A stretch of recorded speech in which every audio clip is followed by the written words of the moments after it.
Então, como eu disse para vocês, a cirurgia bariátrica ela veio como uma resolução. Então, vamos resolver o problema disso para partir para o próximo. Então, é lógico, né? A gente sabe dieta, atividade física, restrição calórica são os melhores tratamentos.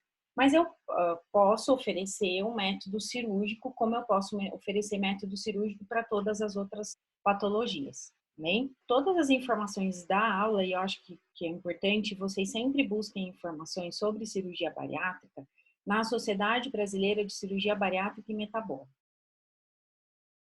ou gastroplastia com desvio em Y, ou Y de Hooks, que são os nomes que se dão a essa técnica. Todo mundo conhece hoje como bypass, tá? Ela não é nova e todo mundo tem essa ideia, tá? Ela é estudada desde a década de 60, então não é uma cirurgia que começou ontem, né? Ela tá aí há um bom tempo, mas ela ficou muito famosa, né, depois que os meios de divulgação, as pessoas começaram a aparecer e emagreceram muito, então aí ela começou a ganhar notoriedade, bem? Ela é a mais praticada hoje, são 70, segundo os dados da Sociedade Brasileira, 75% das cirurgias realizadas, então provavelmente vai ser o paciente que você vai encontrar, tá? E ele serve para perder de 40% a 45% do peso inicial. Então, quando que eu sei que um bypass chegou no peso dele? Eu pego o peso inicial, faço 40%, seria o peso máximo que ele vai perder, bem? Então, o clínico dá estabilidade da cirurgia quando ele atinge isso. 45% normalmente causa risco, mas eles ficam nessa faixa de 40% a 45% do peso inicial. Gente, 40 é muito perto de 50, né? É metade do percentual de gordura da pessoa. Eles não consideram a bioimpedância aqui, eles consideram peso mesmo, peso de balança, e isso é importante para eles, que é 40 a 45% para monitorar, tá bem? E nessa característica mista, significa que eu vou ter o grampeamento de parte do estômago, né? Que reduz o espaço do alimento, e um desvio intestinal. Então, ele mexe com duas áreas, tanto o estômago quanto o intestino. Quanto menor nessa somatória de ingestão de alimentos da saciedade, e tem a questão do intestino, que eles garantem que vai diminuir o diabetes, né? Então, a grande questão deles é voltar a sinalizar para o pâncreas que você ingeriu o alimento. E eles têm como técnica ouro essa hoje, né? Por causa da maior perda de peso, enfim. Lógico, eu entendo que nutricionalmente é a que mais dá problema, porque eu estou mexendo em dois pontos principais, tanto o estômago quanto o intestino. Se eu pensar em absorção, todas as técnicas bariátricas, sem exceção, elas causam problemas de absorção. Então, elas chamam síndrome de absorção, né? Então, elas vão causar isso aqui, síndrome de má absorção. Que antigamente a gente tinha em pacientes que entravam em desnutrição. Então, a primeira vez que a gente viu síndrome de má absorção, na verdade, foram com pacientes que não comiam. O bulímico, o anoréxico, e depois eu tentava voltar o alimento para ele e não conseguia. Todo bariátrico desenvolve síndrome de má absorção. E aqui na bypass, eu tenho dois locais, né? Então, o estômago e o intestino. Então, sem dó, mexi com dois locais e vou ter perda de absorção de dois tipos de nutrientes. O estômago, né, vão ser os hidrossolúveis. Então, vou ter muito problema com vitaminas hidrossolúveis, que também são absorvidas nesse local, e os aminoácidos, enfim, desculpa, as proteínas que são digeridas e preparadas para uma absorção lá no duodeno. E no intestino, na região duodenal, eu vou ter problema com os alimentos lipossolúveis, né? Então, vitaminas lipossolúveis também vão deixar de ser absorvidas ou absorvidas em menor quantidade. E ainda toda uma questão de sinalização daquilo que eu comi ou daquilo que eu deixei de comer. Então, é uma técnica agressiva a partir do momento que eu mexo nos dois lugares de absorção, né? O esquema dela é esse. Então, eu deveria descer aqui em vermelho, seria, né, o caminho que eu faria. Eu viria aqui para o estômago, né, verdinho, beleza, duodeno, intestino grosso, beleza, né, vou embora. Agora, eles vão diminuir esse estômago, bem, e desviar, ó. Uma parte do duodeno vem para cá e se liga a essa região. Então, ó, por isso que é chamado de bypass, passar por. Ele vem e passa por aqui. Essa região do estômago e essa região de duodeno, que é a que está em verdinho aqui, já era. Eu não vou passar alimento por aqui, tá bem?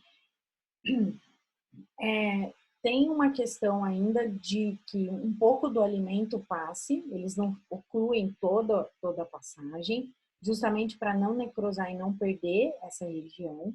Essa é é a técnica mais severa, tá vendo? Fica com acho que 20 ou 30 ml de estômago aqui, é bem pouquinho. Eles desviam mesmo, suturando, tá? Mas eles conseguem grande quantidade de absorção, de perda de absorção por causa da técnica. Bem, assim. Banda gástrica ajustável. Então, essa foi, na verdade, a primeira. A gente começa pelo bypass, mas essa é a primeira. Ela foi criada em 1984, em definitivo, regulamentada, tá? E depois ela vem para o Brasil em 1996, quando começa. Então, olha que interessante a história, né? Desde 1960 a gente já sabia da bypass, mas não fazia, ela é posterior a 1996. Só quando começaram a usar a banda gástrica e alguns resultados foram positivos, que eles incluíram isso como método, tá? Hoje é só 5% do que é realizado no país, bem? Não promove a mudança de produção de hormônios, como o bypass, e não promove justamente porque é gástrico, então ela tá aqui, não tá aqui, e para eu ter uma mudança eu teria que estar exatamente aqui, tá? E é um anel de silicone inflável e ajustável, que é instalado ao redor do estômago, e ele aperta de acordo com a necessidade, bem? Então, aqui é colocado uma banda, que é esse anel, isso aqui fica do lado de fora, né, do paciente, e ele vai conseguindo ajustar essa banda para que passe um estrangulamento do estômago, para que passe menos, ó, o intestino, o duodeno, tudo tá normal, tá? Só aqui mesmo que trava. A grande questão é que eles começaram a perceber que o paciente nesse tipo, ele não trata compulsão. Nenhuma trata, mas o intestino ainda mexe um pouco mais com a saciedade. E que os pacientes começavam a tomar doce de leite, refrigerante, coisas que passam pelo anel. Então, o fato de você ter o anel, ele só estrangula. Mas, por exemplo, se eu bater a comida no liquidificador, eu consigo ingerir grande quantidade de caloria e essa cirurgia caiu no desuso por causa disso. Ela ia ficar lá um tempo o anel, era para fazer uma reeducação alimentar e, na verdade, ela fazia um desserviço, né? Porque a pessoa começava a bater a comida e tomar isso para conseguir manter o peso. Aqui chama gastrectomia vertical. Aqui é a retirada do estômago, bem? O estômago é transformado em um tubo com capacidade de 80 a 100 mililitros. É importante o nutricionista saber a técnica, porque, por exemplo, no início, né, na reintrodução alimentar, é feita a dieta líquida.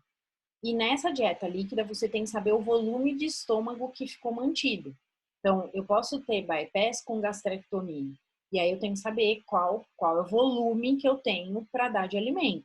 Porque se eu ultrapasso esse volume, né, o paciente tende a vômito, né, que eu vi lá, que vocês já sabem que é o dump.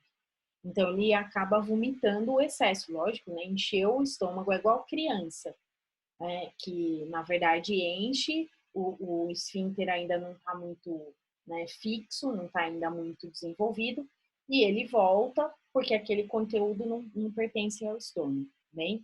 Então, pode chegar a 80 a 100 mililitros. Então, na reintrodução alimentar, de 80 a 100 mililitros de alimento por refeição, tá? É uma técnica que promove boa perda de peso, né? Você não vai ter absorção do estômago. Comparava a bypass gástrico é maior, né? Que é proporcional à banda gástrica, então a gente tem três. Bypass é sempre de 40% a 45%, é que vai produzir mais perda. Depois vem a gastrectomia vertical e depois a banda ajustável, né? Então ela fica ali no meio. Praticado desde 2000, então ela começou a vir 2000. Tem boa eficácia sobre controle de hipertensão e doenças de lipídios. Meu computador aceita com ele. Colesterol e triglicerídeos. Aqui é meio causa e consequência. Se você reduz o peso, reduz a quantidade de ingestão alimentar, é meio lógico que todos esses parâmetros metabólicos também melhorem, né? Então, não é diretamente, como na bypass pela sinalização do adenal. Aqui é indiretamente, mas acaba acontecendo também.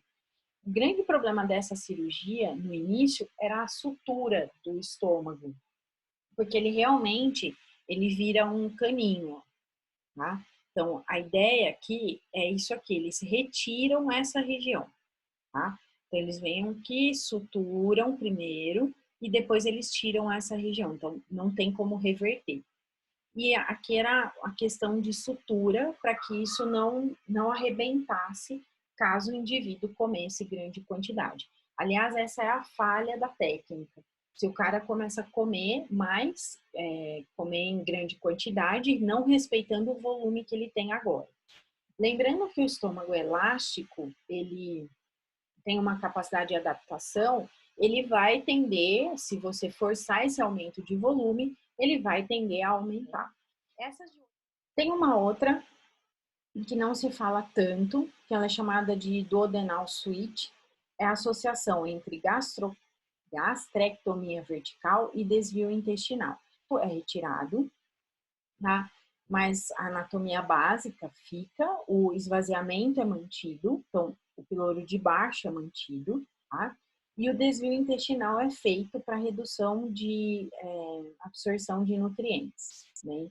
Então, ela foi criada em 78 e depois ela foi convertida em bypass. Então, é a preferida no Brasil, é essa daqui, né?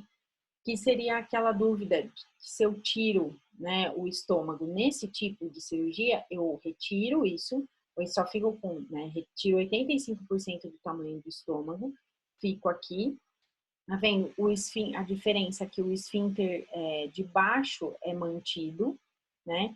E eu vou ter esse contorno aqui. Eu também tiro ou desvio essa parte do duodeno, tá? Que volta a ser ligada aqui embaixo por causa da vesícula biliar. Então, eu desligo isso, né? Suturo aqui, deixo a vesícula aqui e deixo essa parte aqui funcionando, volto a ligar. Então, tá vendo? É bem mais complexa de ser feita, né? Mas eu mantenho o esvaziamento gástrico aqui, mantendo esse piloro. O balão intragástrico, ele vem como uma alternativa. Na verdade, antes de 2020, 2019, ele era o início. Então, muitos cirurgiões colocavam o balão para ver se a pessoa tinha capacidade de permanecer em dieta e como essa pessoa ia ficar caso ela fizesse uma bariátrica, né? É um balão que é 500 ml, é preenchido com azul de metileno. E esse azul de metileno é simplesmente para saber se o balão rompeu ou não. O azul de metileno já é utilizado para filtração glomerular, então não é uma substância tóxica. E a cor era só para ver se rompia. E acontecia muito rompimento desse balão, né? Pela estrutura, o estômago tem movimento, a pessoa às vezes empancada, enfim, né? Rompia e eles não sabiam se tinham rompido ou não. Então eles começaram a preencher com azul de metileno. Bem, hoje ele é mais terapia auxiliar. Então, o que é terapia auxiliar? Eu coloco o balão para ver se a pessoa vai conseguir passar pela dieta, tá? Para ver se a pessoa vai conseguir permanecer em dieta. Chama gastroplastia endoscópica. Vantagem número 1, é uma cirurgia endoscópica. A técnica de sutura é essa. Então, eles vão suturando como se fosse um triângulo. Então, promove um achatamento da região de estômago, tá? Então, o corpo, o fundo do estômago, essa região 1, 2 e 3 aqui, né? que é normalmente a região por onde ele expande, e ele fica assim. Na verdade, eu só diminui o volume do estômago. Não mexi com a capacidade absortiva dele, porque são suturas, não tem, não tem pontos aqui, isso aqui é reversível, e essa é a desvantagem. Depois, essa linha de sutura, ela vai sendo consumida pelo próprio ácido clorídrico, pelo tempo, e ele tende a voltar. Como ele ficou com esse espaço sem ser utilizado, ele volta, mas ele não volta do tamanho que ele era, tá? Se a pessoa fizer dieta, né, e tiver um bom acompanhamento, a tendência é ter um grande sucesso, essa perda de peso, né?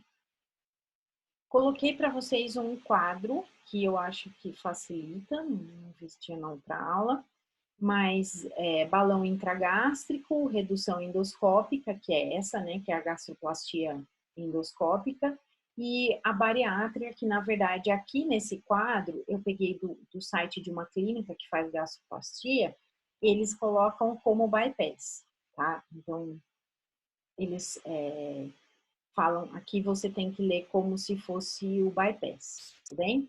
Então, balão, a gente nem vai olhar, faz, né, muito pouco hoje, mas a redução, então é endoscópica, é reversível até 6 semanas, então você pode ir lá e tirar, por exemplo, teve um surto ou aconteceu alguma coisa com esse paciente que ele não se sentiu bem, né?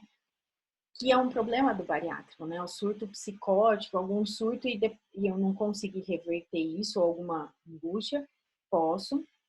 O acesso é por via oral, né?